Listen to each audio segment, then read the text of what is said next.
Hi again, welcome to the channel. Today we're going to be going over the 2x4 grow from seed to weed with some seeds from Homegrown Cannabis Co. We're starting a Blueberry Big Devil, a White Widow, and 2 Gorilla Glue number 4s. One of them didn't make it, but the nice thing I love about Homegrown Cannabis Co. is if the seed doesn't germinate and pop, they will send you a replacement seed. All you have to do is email them. So we always grow all of our seeds from Homegrown Cannabis Co. Definitely check them out, guys. For this run of autos, we went with 3-gallon pots and a mix of 3-to-1 Fox Farm Ocean and 1 part cocoa.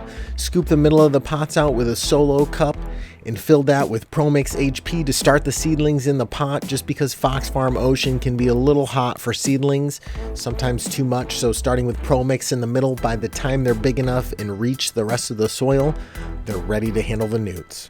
At 3 weeks, I top dressed the autos with 3 tablespoons Vegetable Garden 444 from Down to Earth, 1 cup earthworm castings, and 1 tablespoon Flower Grow by Dr. Earth. In hindsight, that was too much nutrients too fast with the Fox Farm. This is our first time using Fox Farm and didn't really know how packed with nutrients it was. What happened is the tips of the leaves began to yellow and started to show signs of nutrient burn.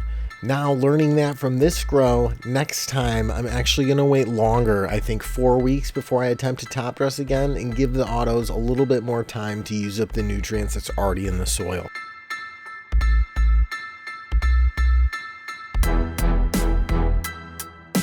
At this time, we also start low stress training. I use some gardening stakes from Amazon to clock the branches around the trees so none of the branches are blocking nodes below it or above it. This gives every branch an equal opportunity to reach towards the light unblocked by the branch above. After the top dressing at week 3, we just continue to water at pH of 6.5 and feeding 1 to 2 tablespoons of unsulfured molasses and 3 to 5 milliliters of CalMag once a week. Now at week 6, against my better judgment, I should have waited to top dress, but I top dressed again and I gave them 1 cup of earthworm castings, 3 tablespoons Dr. Earth Flower Grow 394, and 1 tablespoon Down to Earth Veg Garden 444. Top dress this because I thought they might need the nutrients, but again, I should have waited. I think next round we're going to top dress at 4 weeks and 8 weeks.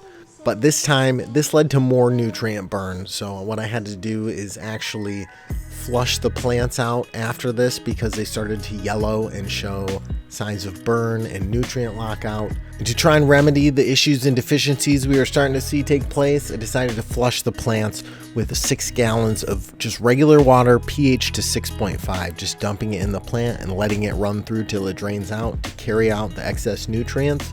And then just continue to give them regular pH water for the next week to let them recover before attempting to feed again. We're definitely new to growing autos and still learning a lot, having fun, experimenting, making mistakes, and learning from them. It's all part of the fun of growing your own flower. So what I've learned this time around is that my time frame was a little off. I was thinking autos would flower and be finished in 9 to 10 weeks, when realistically now the second time, it takes more of around 11 to 12 weeks.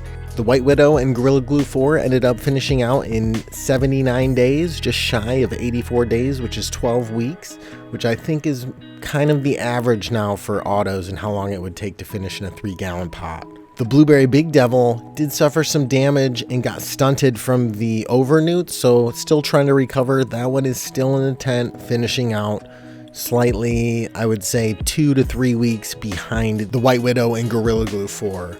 Now, when I asked a question on Instagram what people thought was wrong with this plant, the popular vote from other growers was calcium deficiency due to nutrient lockout from the overfeeding of newts. With the flush, this plant has been recovering, but slowly.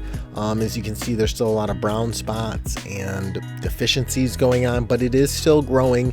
So hopefully this one finishes out strong. The White Widow and Gorilla Glue, on the other hand, did finish out pretty good and recovered very well from the nutrient burn, followed by the flush and the feeding. Those have already been trimmed and are hanging up and drying, so we'll do a follow-up video on that one, guys, and see how much the dry weight came out to at the end of that, along with a review of how they smoked, tasted, and our overall thoughts on these particular strains. So stay tuned for that, guys, along with a ton of other content. Thanks for watching. This is the very first grow video.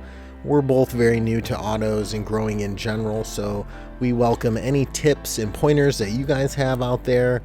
I know there's a lot of experienced growers on YouTube and all over the place. We've met so many great people in the community. We're having so much fun with it, growing our own flower for personal use. We really appreciate you guys watching. There's a lot of content coming. Heaven started her 5x5 grow, which is going to be a perpetual auto grow, so stay tuned, guys. We've already begun filming on that, and we have a lot of other content already filmed in the works that we're coming out with. Do you guys prefer longer form videos covering a whole grow in a single video, or do you prefer them broken up into series? We really want to bring you guys the content you enjoy, so thanks again for watching. Be sure to check us out on all our social media platforms. We do post a lot of content to Instagram especially, so if you guys want the behind the scenes and to see what's going on currently and in between videos, head over to Highigan on Instagram. Thanks for watching, guys. We'll see you in the next one.